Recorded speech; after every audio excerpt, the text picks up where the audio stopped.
भगवत स्वरूप दिव्य आत्मन आसतु जानिबा आज एक नूतन विषय अति गुरुत्वपूर्ण विषय ताहा होछि सत्य कौन एवं परम सत्य को किपरि जानिबा परम सत्य को जानिबार मार्ग कौन परम सत्य को जानिबा पई शर्त कौन कारण जेपर्यंत मनीष सत्य को बा से परम तत्व को न जानिछंती से पर्यंत भितर प्रकृत शांति प्रकृत शक्ति आसीपर नहीं। प्रकृत सत्य ही शांति एवं शक्ति आसी थाए। तेज आसतु जानिबा से प्रकृत सत्य कौन ताहा किपरि आमे अनुभव करिपरिबा। सर्वप्रथम आमे माने साधारण भाव में जानू जे कि ईश्वर भगवान सत्य एवं आउ किछि व्यक्ति कहती आत्मा सत्य। तेरे दुईटी उपर आलोचना करिबा। प्रथमे ईश्वर को आमे सत्य बोली मानी ता विषय आलोचना करिबा। तापर आपणकर आत्मतत्व दिग को आमे जिबा। साधारणतः लोक माने कहती ईश्वर सत्य ईश्वर ही सारा संसार सृष्टि करिछंती बा ईश्वर ही आपणकर परम सत्य। कि वास्तव रे ईश्वर को ना कहीं देखिछि ना कहीं प्रमाण करि परिबो। साधारणतः भाबू मनीष जन्मरु ईश्वर विश्वासी वास्तवता सत्य नुहे। गोटे शिशुर मनरे ईश्वर धर्म किंबा नास्तिकतार कौनसी पूर्वधारणा न थाए। आज्ञा परिवार समाज आपणकर परंपरा और शिक्षा माध्यम रे तार विश्वास गढ़ी उठे। अनेक समय स्वर्गर लोभ नरकर भय पाप पुण्यर धारणा एवं पुरस्कार और दंडर जो कथा माध्यम रे ईश्वर विश्वास को प्रोत्साहित करा जाय थाए। तेणु आस्तिकता बा नास्तिकता ईश्वर को विश्वास करिबा बा ईश्वर को अस्तित्व रे अविश्वास करिबा एई जो दुईटी कथा यह जन्मजात नुहे। यह सामाजिक और शिक्षागत प्रभाव रे गढ़ी उठुथिबा एक विश्वासर व्यवस्था। तेणु वास्तव रे आमे जो ईश्वर विश्वासी जन्मरू होई थाउ बोली विश्वास करू ताहा प्रकृत रे सत्य नुहे। गोटे शिशु मन स्वतःप्रत भाव से एभली कौन सी धारणा न थाए। ये सब सामाजिक आपणकर शिक्षा संस्कार माध्यम रे ताहा प्रतिफलित होता है। किंतु एठी गोटे बड़ समस्या सृष्टि हुए जे ये जो आपणकर शिक्षा माध्यम रे बा परंपरा माध्यम रे सामाजिक चलन माध्यम रे जो विश्वास आम भीतर दृढ़ीभूत हो जाए से विश्वास ही सत्य को जानिबारे बड़ बाधा सृष्टि करे प्रतिबंधक सृष्टि करे। सत्यर संधान रे पूर्वरु गढ़ी उठिथिबा विश्वास बाधा सृष्टि करे। आज्ञा कारण जेतेबेले कहीं पूर्वरु कोनोसी कथा को चूड़ांत बोली मानि नहीं थाए सेतेबेले से ताहाको नहीं प्रश्न करिबा परीक्षा करिबा किंबा प्रमाण खोजिबार जो प्रवृत्ति हराई थाए। एपरी परिस्थिति रे सत्यर निरपेक्ष अनुसंधान बाधा प्राप्त होता है। जहाँकि आपण माने अनुभव करिथिबे तथाकथित धर्मशास्त्र बा जो माने ईश्वर विश्वासी से माने कहती तुम्हें विश्वास कर प्रश्न कर नहीं अंध भाव रे विश्वास कर प्रश्न कले जुक्ति कले मुक्ति नहीं। ये धारणा आम मानक मन मस्तिष्क रे बसा बांधि रही थाए। यही धारणा ही प्रकृत रे सत्य निकट रे हमको पहुँचाइबारे बाधा सृष्टि करे। तेणु सत्य को जानिबार पथ केवल विश्वास अविश्वास किंबा अंधविश्वास नुहे बरं प्रश्न विवेक ପରୀକ୍ଷା ଓ ପ୍ରତ୍ୟକ୍ଷ ଅନୁଭବର ଆବଶ୍ୟକତା ଅଛି। ଯାହା ପରୀକ୍ଷା ଅନୁଭବ ଓ ବିଚାର ପରେ ସତ୍ୟ ରୂପେ ପ୍ରତିଷ୍ଠିତ ହୁଏ ତାହାକୁ ହିଁ ସତ୍ୟ ବୋଲି ସ୍ୱୀକାର କରିବା ଉଚିତ। ଏହିପରି ମନୋଭାବ ହିଁ ପ୍ରକୃତ ସତ୍ୟ ସନ୍ଧାନର ଆଧାର। ତେବେ ଏବେ ଆସିବା ଯେଉଁମାନେ ଆତ୍ମାକୁ ସତ୍ୟ ବୋଲି କହନ୍ତି, ଆତ୍ମତତ୍ତ୍ୱକୁ ସତ୍ୟ ବୋଲି କହନ୍ତି, ଈଶ୍ୱର ବୋଲି କହନ୍ତି, ବ୍ରହ୍ମ ଭଗବାନ ବୋଲି କହନ୍ତି, ସେ ତତ୍ତ୍ୱକୁ ଆଲୋଚନା କରିବା। ବିଶେଷ କରି ଆମ୍ଭମାନଙ୍କର ଯେଉଁ ବେଦାନ୍ତ ଶାସ୍ତ୍ର ଅଛନ୍ତି ବା ଆପଣଙ୍କର ଉପନିଷଦ ଅଛନ୍ତି, ବେଦଙ୍କର ସାର ଉପନିଷଦ ବେଦାନ୍ତ, ଯାହାକୁ ଈଶ୍ୱର ବୋଲି କହିଛନ୍ତି ଅର୍ଥାତ୍ ଆତ୍ମତତ୍ତ୍ୱ କିମ୍ବା ବ୍ରହ୍ମତତ୍ତ୍ୱ, ତାହା କୌଣସି ବିଶ୍ୱାସର ବିଷୟ ନୁହେଁ। ଏହା ଅପରୋକ୍ଷ ଅନୁଭୂତିର ବିଶ୍ୱାସ ବା ଅନୁଭୂତିର ବିଷୟ। ଉପନିଷଦ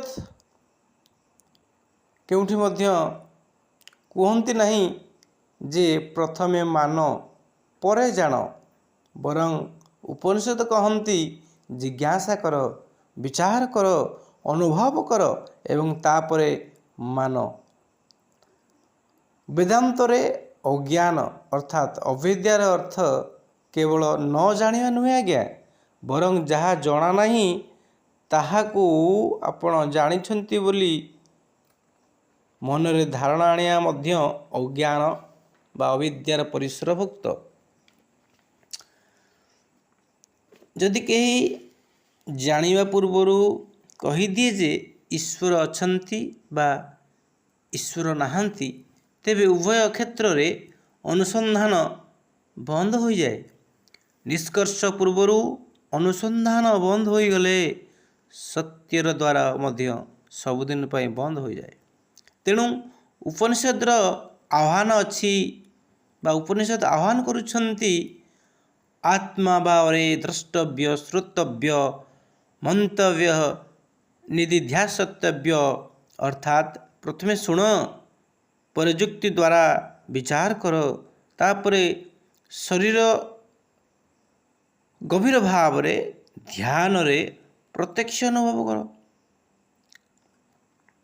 ଏଠାରେ କୌଣସି ଅନ୍ଧବିଶ୍ୱାସର ସ୍ଥାନ ମଧ୍ୟ ନାହିଁ। ଠିକ୍ ଏହି କଥାକୁ ପତଞ୍ଜଳି ଯୋଗ ଦର୍ଶନ ସମର୍ଥନ କରନ୍ତି ଆଜ୍ଞା। ଯୋଗର ଲକ୍ଷ୍ୟ କୌଣସି କାଳ୍ପନିକ ମତବାଦକୁ ବିଶ୍ୱାସ କରିବା ନୁହେଁ, ବରଂ ଚିତ୍ତବୃତ୍ତି ନିରୋଧ ମାଧ୍ୟମରେ ଦ୍ରଷ୍ଟାଙ୍କ ସ୍ୱରୂପକୁ ପ୍ରତ୍ୟକ୍ଷ କରିବା। ଯେପର୍ଯ୍ୟନ୍ତ ମନ ବିଶ୍ୱାସ, ପୂର୍ବଧାରଣା ଓ ସଂସାରରେ ଆବୃତ, ସେ ପର୍ଯ୍ୟନ୍ତ ସତ୍ୟ ତାହାର ନିର୍ମଳ ସ୍ୱରୂପରେ ପ୍ରକାଶ ପାଏ ନାହିଁ। ସେହିପରି ସତ୍ୟ ସନ୍ଧାନୀଙ୍କର ଯେଉଁ ସର୍ବପ୍ରଥମ ଗୁଣ ହେବା ଉଚିତ ତାହା ହେଉଛି ନିରପେକ୍ଷତା। ସେ ପୂର୍ବରୁ କିଛି ମାନିବ ନାହିଁ, କିଛି ଅସ୍ୱୀକାର ମଧ୍ୟ କରିବ ନାହିଁ। ସେ କେବଳ ଜାଣିବାକୁ ଚାହେଁ। ତେଣୁ ସେ ପ୍ରଶ୍ନ କରେ, ବିଚାର କରେ, ସାଧନାରେ ଏବଂ ପ୍ରତ୍ୟକ୍ଷ ଅନୁଭବରେ ଯାହା ସତ୍ୟ ଭାବେ ପ୍ରକାଶିତ ହୁଏ ତାହାକୁ ସେ ସ୍ୱୀକାର କରେ। ଏହି କାରଣରୁ ବେଦାନ୍ତ କହେ, ମୁକ୍ତି ବିଶ୍ୱାସର ଫଳ ନୁହେଁ, ଜ୍ଞାନର ଫଳ। ଏବଂ ଏହି ଜ୍ଞାନ ପୁସ୍ତକରୁ ଧାର କରାଯାଇଥିବା ଧାରଣା ନୁହେଁ, ବରଂ ନିଜ ଅନ୍ତଃକରଣରେ ପ୍ରତ୍ୟକ୍ଷ ଅନୁଭୂତ ସତ୍ୟ। ତେଣୁ ବେଦାନ୍ତର ପଥ ମାନିବାର ପଥ ନୁହେଁ, ଜାଣିବାର ପଥ। ଅନ୍ଧବିଶ୍ୱାସର ପଥ ନୁହେଁ, ଅପରୋକ୍ଷ ଅନୁଭୂତିର ପଥ। ତେଣୁ ଆପଣଙ୍କର ଯେଉଁ ଆତ୍ମତତ୍ତ୍ୱ ରହିଲେ, ଏହାକୁ ଜାଣିବା ପାଇଁ ବା ସେ ପରମ ସତ୍ୟକୁ ଜାଣିବା ପାଇଁ କେତେ ଗୁଡ଼ିଏ ଅନିବାର୍ଯ୍ୟ ସର୍ତ୍ତକୁ ଆମକୁ ପାଳନ କରିବାକୁ ପଡ଼ିବ ବା କିଛି ଗୁଣକୁ ଧାରଣ କରିବାକୁ ପଡ଼ିବ, କିଛି ସାଧନା ମାଧ୍ୟମରେ ଆମମାନଙ୍କୁ ଗତି କରିବାକୁ ପଡ଼ିବ। ତେଣୁ ସେହି ସର୍ତ୍ତ ଗୁଡ଼ିକ ହେଉଛି, ପ୍ରଥମେ आमମାନଙ୍କୁ निरपेक्षता गुण अवलम्बन करिया पड़ो।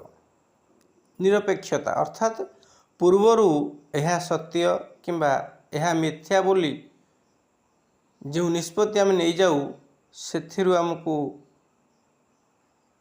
आपण को मुकुलिया को पड़ो। द्वितीय आसुँच जिज्ञासा। जिज्ञासा अर्थ जानिबार आशा, सत्य को जानिया पाई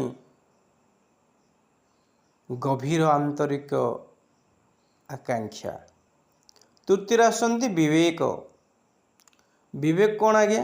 विवेक होउछंती नित्य अनित्य, सत्य असत्य, द्रष्टा और दृश्य को पृथक भावे देखिबार क्षमता ता होछि विवेक। चतुर्थ होउछंती आपनकर वैराग्य। राग अर्थ आसक्ति, अज्ञान। वैराग्य अर्थ अनासक्ति बा ज्ञानयुक्त। सांसारिक विषभोग प्रति अनासक्ति भाव को ही वैराग्य कहा जाए। पंचम आसुँच आपनकर चित्त शुद्धि। आपणक मन भितरे जो राग द्वेष आसक्ति पक्षपात विचार आसुछि बा अहंकार जनित विचार आसुछि से निजको मुक्त रखिबा। षष्ठ आसुँच आपणकर श्रवण। श्रवण मनन निध्यासन निश्चित आवश्यकता अच्छी। श्रवण मनन निध्यासन वेदांतर तत्व को शुणिबा, जुक्ति माध्यम विचार करिबा एवं अनुभव रे ताकू प्रत्यक्ष करिबा एउछन श्रवण मनन निध्यासन। सप्तम आसुँच आपणकर सत्यनिष्ठा। सत्यनिष्ठा मध्य सत्य को जानिया पाई नित्यांत एक आवश्यक गुण। निजर पुराणा विश्वास भूल प्रमाणित हेले ताहाकू छाड़ीबार साहस एवं नूतन भाव रे जहाकू सत्य बोली प्रमाणित हैला ताहाकू ग्रहण करिबा एक सत्यनिष्ठा कहती। साक्षी भाव अष्टम आसुँच आपणकर मनर साक्षी। मन अर्थात विचार। मन मध्य आसुथिबा समस्त विचार भाव को निरपेक्ष होई निर्लिप्त होई अनासक्त भाव रे ताहाकू देखिबार कला को साक्षी भाव कहा जाए। तेबे एई भली भाव रे अनेक गुड़िए आपणकर दिव्य गुणर आवश्यकता अच्छी सत्य को जानिया पाई। तेणु आपणकर जेतेबेले जने साधक एही सबू आपणकर गुणावली रे से पूर्ण होता है अर्थात ता भीतर निरपेक्षता गुण थिबो, जिज्ञासा थिबो, विवेक थिबो, वैराग्य थिबो, चित्तशुद्धि होइथिबो, श्रवण मनन निधिध्यासन रे से आपण व्याप्त थिबे, सत्यनिष्ठा थिबो, साक्षी भाव थिबो, तेबे जाई प्रकृत सत्य कौन ताहा पाखरे से पहुँची पारिबे। प्रकृत सत्य कौन ताहा लुचि रहिबो नाही से साधक निकट रे से ज्ञानी निकट रे ताहा अति दिवालोक रे वस्तु जेपरी स्पष्ट भाव रे दृष्टिगोचर होती ठीक से भली भाव रे से साधक से सत्य को जानी जाए।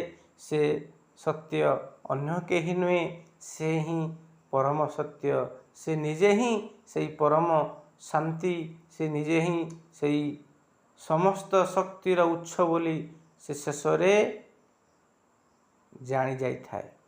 से जहाकू प्रथमरु जानतर हो बा अजाणतर हो खोजु थाए शेष से जानी जाए जे से जहाकू खोजुथिला ଯାହାକୁ ଜାଣିବା ପାଇଁ ଚେଷ୍ଟା କରୁଥିଲା, ଯେଉଁ ସତ୍ୟକୁ ଜାଣି ଶାନ୍ତି ପ୍ରାପ୍ତ କରିବା ପାଇଁ ଚାହୁଁଥିଲା, ଯେଉଁ ସତ୍ୟକୁ ଜାଣି ଶକ୍ତିମାନ ହେବା ପାଇଁ ଚେଷ୍ଟା କରୁଥିଲା, ତାହା ବା ସେହି ସତ୍ୟ ତାହାଠାରୁ ଅଲଗା ନୁହେଁ। ସ୍ୱୟଂ ସେ ନିଜେ ହିଁ ସେ ଆତ୍ମ ତତ୍ଵ ରୂପରେ, ସେହି ସଚ୍ଚିଦାନନ୍ଦ ରୂପରେ ସେ ନିଜେ ହିଁ ସେହି ପରମ ସତ୍ୟ, ପରମ ଶାନ୍ତିର ଉତ୍ସ। ତେଣୁ ଯେତେବେଳେ ସାଧକ ମନରେ ଏହିସବୁ ଯୋଗ୍ୟତା ଆସିଯାଏ, ତାର ମନ ନିର୍ମଳ ହୋଇଯାଏ, ତା ଚିତ୍ତ ଶୁଦ୍ଧି ହୋଇଯାଏ, ସେତେବେଳେ ସତ୍ୟ ଆପଣଙ୍କର ଖୋଲାଖୋଲି ଭାବରେ, ଉଲଗ୍ନ ଭାବରେ ତା ଅନୁଭବରେ ଆସିଯାଆନ୍ତି। ସେ ହିଁ ପରମ ସତ୍ୟ ବୋଲି ଅନୁଭବ କରି ମାନବ ଜୀବନକୁ ସାର୍ଥକ କରେ।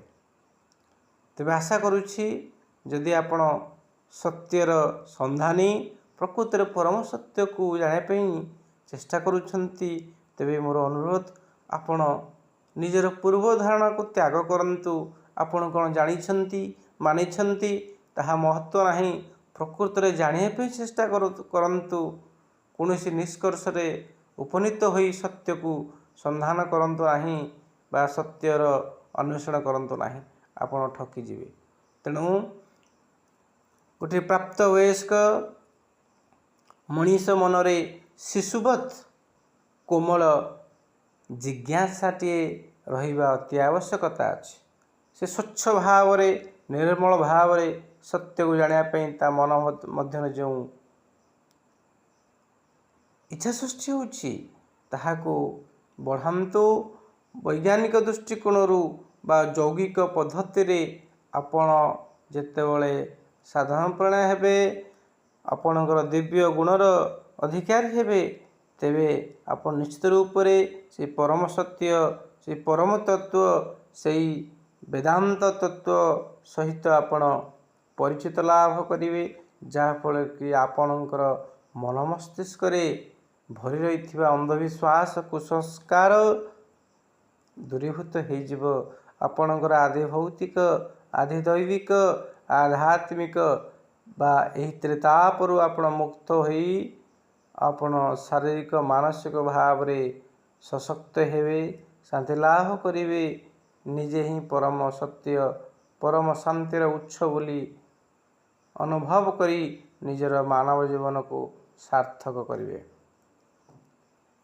ଆଶା କରୁଛି ଆପଣଙ୍କୁ ଏହି ଭିଡ଼ିଓଟି ଭଲ ଲାଗିଥିବ। ଯଦି ଆପଣଙ୍କ ବିଚାରରେ ଏହା ସତ୍ୟ ଉପାଦେୟ ବୋଲି ମନେ କରନ୍ତି, ତେବେ ଏହି ଭିଡ଼ିଓଟିକୁ ଲାଇକ୍ ଏବଂ ସେୟାର କରନ୍ତୁ। ଆପଣଙ୍କର ଜାଣତରେ ଅଜାଣତରେ